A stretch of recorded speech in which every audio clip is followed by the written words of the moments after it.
சொன்னால் சாந்தி விகார் கடந்த 2010ஆம் ஆண்டு சிவப்பு சம்பல் அறிவினம் தானே அதோட சாப்பிட்றது நல்லா இருக்கும். இப்போ முந்தி வந்தாக்களுக்கு உள்ளுக்கு எப்படி இருந்தேன்னு தெரிஞ்சிருக்கும். இப்போ கறியோட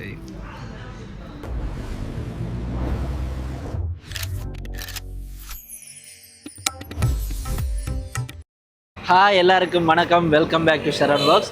இப்போ நான் எங்கே நிற்கிறேன்னு சொன்னால் கொழும்புல தும்முள்ள ஜங்ஷனில் தான் நிற்கிறேன். இங்கே வந்துக்கிறேன்னா இப்போ கடைசியாக கொழும்பை விட்டு யாழ்ப்பாணம் போயக்குள்ளே கொஞ்சம் பேர் சில இடங்கள் சொல்லியிருந்தவே அதில் இந்த சாப்பாடு கடையும் வந்தது. இந்த சாப்பாடு கடையின பழைய பேர் பார்த்தீங்கன்னு சொன்னால் சாந்தி விகார். கடந்த 2010ஆம் ஆண்டுக்கு பிறகு அவை வந்து அந்த கடையை விட்டுட்டினோம். 2010 ஜனவரி மூட்டத்தில். அதுக்கு பிறகு புதுசாக ஒரு மேனேஜ்மெண்ட் வந்து இந்த கடை வந்து இப்போ ஸ்ரீவிகாராக இருக்குது. இந்த ஸ்ரீவிகாருக்கு கொழும்புல கிட்டத்தட்ட 5 பிரான்ச் இருக்குது. அதில் இந்த சாந்தி விகார்லேயே இருந்து ஸ்ரீவிகாராக மாறின கடைக்கு தான் நாங்கள் இப்போ வந்திருக்கிறோம். இந்த இடம் முந்தி சாந்தி விகாரா இருக்கைகளை வந்தாங்களுக்கு இந்த கடை டக்கண்டு பிடிபடும். அதே பில்டிங்கில் தான் இன்னும் இருக்குது.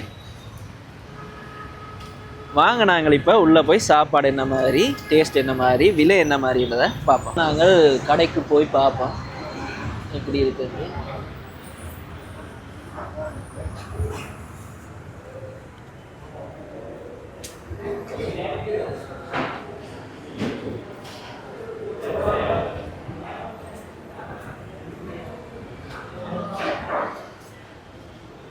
உள்ளூர் சாப்பாடோட இந்த ஸ்வீட் ஐட்டம், கேக் ஐட்டம் அதெல்லாம் இருக்குது.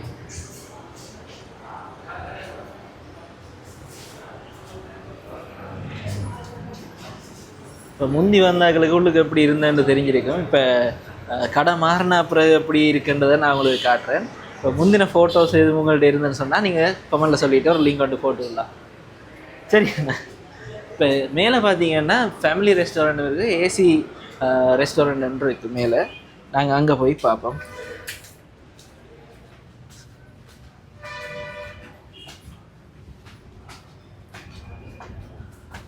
இன்டீரியரெல்லாம் நல்லா மாற்றிருப்பாங்கன்னு நினைக்கிறேன். என்னால் முடிஞ்சால் அந்த பழைய ஃபோட்டோஸையும் ஒரு தேடி பார்க்குறேன்.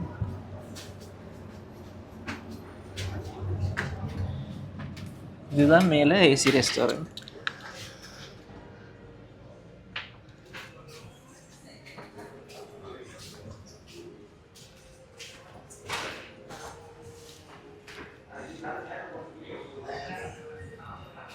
இன்டீரியர் டிசைன் எல்லாம் நல்லா செஞ்சுருக்கணும். இப்போ நீங்கள் முந்தினது எப்படி இருந்தேன்னு எனக்கு தெரியாது. நான் இப்போ இருக்கிறது நல்ல டிசைனாக இருக்குது. நான் இவங்களோட கழனியில் இருக்கிற கடைக்கும் போயிருக்கிறேன். அங்கேயும் நல்லா தான் இருந்தது சாப்பாடும் இடமும். சரி வாங்க நாங்கள் இப்போ சாப்பாடு எடுத்துகிட்டு என்ன மாதிரி இருக்குன்னு பார்ப்போம். அதே மாதிரி விலைகளும் ஒரு காக்கு. இப்போ நாங்கள் மெனுவை பார்ப்போம் என்னென்ன இருக்குன்னு சொல்லி.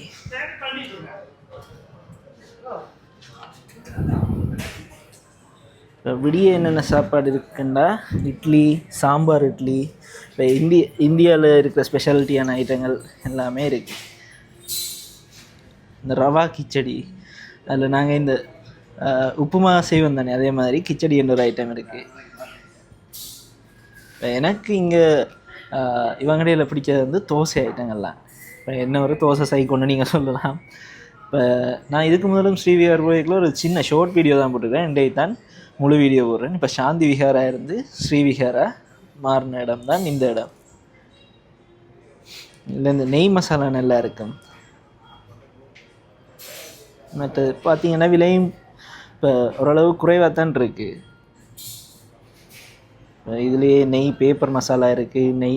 நாங்கள் நெய் பேப்பர் மசாலா, நெய் மசாலா, மற்ற இட்டலியில் கொஞ்சம் ஐட்டங்கள் எடுத்தோம். சாம்பார் இட்லி அதில் எடுத்துனாங்க. அதோட பொடி தோசையும் இருக்குது. நான் பொடி தோசை ட்ரை பண்ணேன் ஒருக்கா. மற்ற நார்த் இந்தியன் சாப்பாடு, நூடுல்ஸ், சைனீஸ் ஐட்டம் அதெல்லாம் இருக்குது.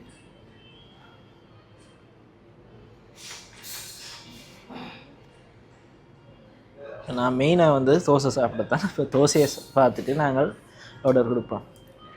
இப்போ நான் பார்த்தீங்கன்னா ஓட போகிறது ஒரு நெய் மசாலா தோசை தான். இந்த இடத்த பாருங்க, நல்ல லைட்டிங்காக நீட்டாக இருக்குது தானே. இப்போ ஃபேமிலியோட வரைக்குள்ளே இப்போ பாட்டியோ ஏதாவது அப்படி வர போகிறீங்கன்னா இங்கே வரலாம். அதோட பழைய பாட்டுன்னு அந்த பிஜிஎம் அதெல்லாம் போட்டிருக்கணும், நல்லா இருக்குது. சரி நாங்கள் இப்போ சாப்பாடு விடணும். நான் கணக்காக ஆக்களில் நேரமாக வந்து இப்படி ஒரு இடத்துல வந்து இருந்துட்டேன்.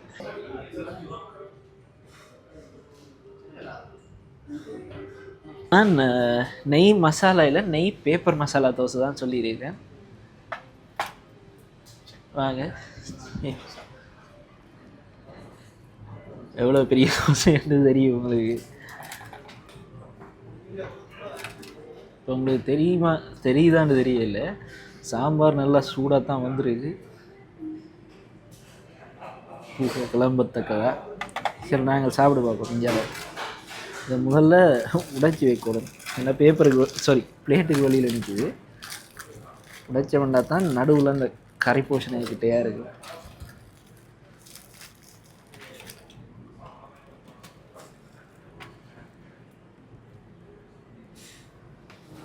கிழங்கு கறி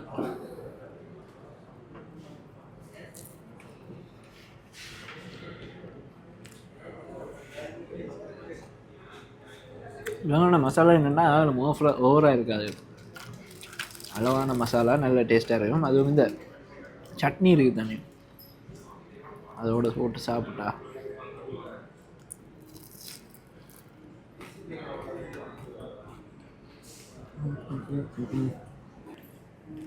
இது உரைப்பாக இருக்கும். மற்றது அவ்வளோ உரைப்பாக இருக்காது. சோப்பு தான் நல்ல உரைப்பாக இருக்கும், மற்ற வெள்ளை உரைப்பு இருக்காது. இது லைட்டாக உரைக்குது. இதை ட்ரை பண்ணுவோம்.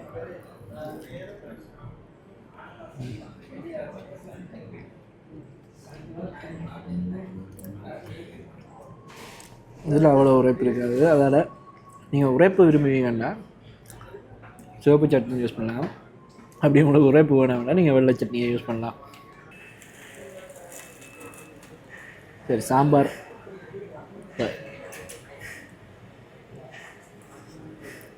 என்னதான் சைடுக்கு சட்னி இருந்தாலும் சாம்பார்னு டேஸ்ட் தான் அங்கே தோசையை கொண்டு போவோம். ஏன்னா நடுவில் மட்டும்தான் கறி இருக்கும். எல்லா மசாலா தோசையிலையும் அங்கால இருக்கிற மிச்ச தோசையை சாப்பிடணும்னா உங்களுக்கு சாம்பார் நல்லா இருக்கும்.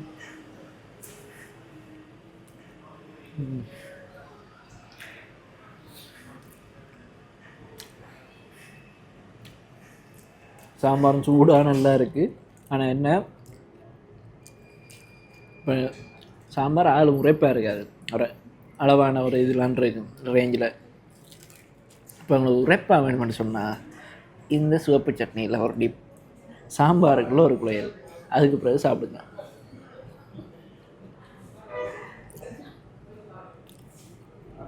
அதான் நல்லா இருக்கும். இப்போ இதில் போட்டிருக்கிற கறியில் பார்த்தீங்கன்னா உருளைக்கிழங்கு, மற்ற இந்த பச்சை பட்டாணி அதெல்லாம் போட்டு தான் செஞ்சுருக்கணும். மற்ற இந்த உளுத்தம்பருப்பு இருக்குது தானே, அது மற்றது கடலைப்பருப்பு அதெல்லாம் போட்டு தான் இந்த மசாலா செஞ்சுருக்கணும். கறியோட சட்னியிலையும் ஒரு டிப் போட்டோம்டா வேறு லெவலில் இருக்குது. இப்போ பார்த்தீங்கன்னா நான் வடை ஒன்று மூட பண்ணியிருந்தேன். எனக்கு எந்த சைவ கடைக்கு போனாலும் வடையோட ஓட்டுறது வழக்கம். அது உளுந்தோட விருப்பமான ஒரு சாமான். இப்போ சத்தம் கேட்க தெரியுது, முறுமுறுன்னு இருக்குது.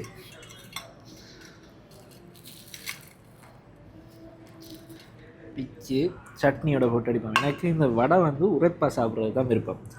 ஒன்றில் இந்த உரைப்பு சட்னி இல்லாட்டி அந்த சிவப்பு சம்பல் அறிவினம் தானே, அதோடு சாப்பிட்றது நல்லா இருக்கும்.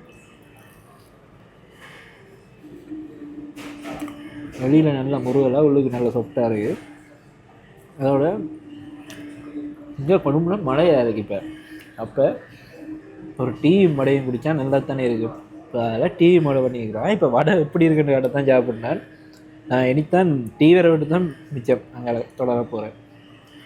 பண்ண டீயும் வந்துட்டு நல்லா சுட சுட வந்துருக்கு. இந்த கீழே இருக்கிற கிண்ணம் ஏன் கொடுக்குறேன்னு சொல்லி பார்த்தீங்கன்னா, இந்த நாங்கள் டீ சூடாக இருந்தால் அதில் ஊற்றிட்டு ஆற்றி குடிக்கிறதுக்கு தான். இப்போ இந்தியா கடைகளில் இது அதிகமாக இருக்கும். டபரா செட்டோ இதை சொல்லுவாங்க, இந்த படங்கள வகைகளில் ஒன்று சொல்கிறது. இப்போ சுட சுட டீயோட இந்த வடையை சாப்பிடுவோம். நல்ல டீ, இந்த மலைக்கு சுட சுட டீயும் வடையும் தான் நல்ல கொம்பு. நீங்கள் இதுக்கு முதல் சாந்தி விஹாருக்கு வந்திருந்தா கீழே கமெண்ட்டில் சொல்லுங்கள். அதே மாதிரி 2010க்கு பிறகு ஸ்ரீவிஹாருக்கு வந்துருந்தீங்கன்னாலும் கீழே கமெண்ட்டில் சொல்லுங்கள். அதே மாதிரி ஸ்ரீவிஹாரில் உங்களுக்கு பிடிச்ச சாப்பாடு எது, அதோட எந்த லொக்கேஷனில் பிடிக்கும்ன்றதையும் மறக்காமல் கீழே கமெண்ட்டில் சொல்லுங்கள். வேறு ஏதாவது இதே மாதிரி பழைய கடைகள் இருந்தாலும் எனக்கு சொல்லுங்கள், நான் அங்கே போயிட்டு வீடியோஸ் செய்கிறதுக்கு ட்ரை பண்ணுறேன். மறக்காமல் இப்போ தான் முதல் தடவை இந்த சேனலுக்கு வரீங்கன்னா சப்ஸ்கிரைப் பண்ணி வைங்க. அதே மாதிரி ஃப்ரெண்ட்ஸுக்கும் ஷேர் பண்ணுங்கள். பெல் ஐக்கன் ஒன்று இருக்குது, அதை கிளிக் பண்ணால் மறந்துடாதீங்க. அப்போ தான் ஒவ்வொரு நாளும் வீடியோ போட உங்களுக்கு வரும். இப்போ எனக்கு தெரிஞ்ச ஆக்களே கேட்குறாங்க, என்னடா வீடியோ போட்டுன்னு வந்தால் எங்கள் காணையில் இருக்குது, ஒவ்வொரு நாளும் தான் நான் போட்டுட்ருக்கேன் பாருங்கடான்னு. அதுக்கு பிறகு தான் அவங்கள எடுத்து பார்க்க வழிக்கிட்டோம் ஃப்ரெண்ட்ஸ் எல்லோரும். அதே மாதிரி உங்களுக்கும் ஒரு நாளும் அப்டேட் வரணும்னா மறக்காமல் பெல் ஐக்கன் கிளிக் பண்ணி வைங்க. நான் இதை சாப்பிட்டு முடிச்சுட்டு வீட்டை போகிறேன். இன்னொரு வீடியோவில் உங்களை சந்திக்கிறேன். நன்றி, வணக்கம்.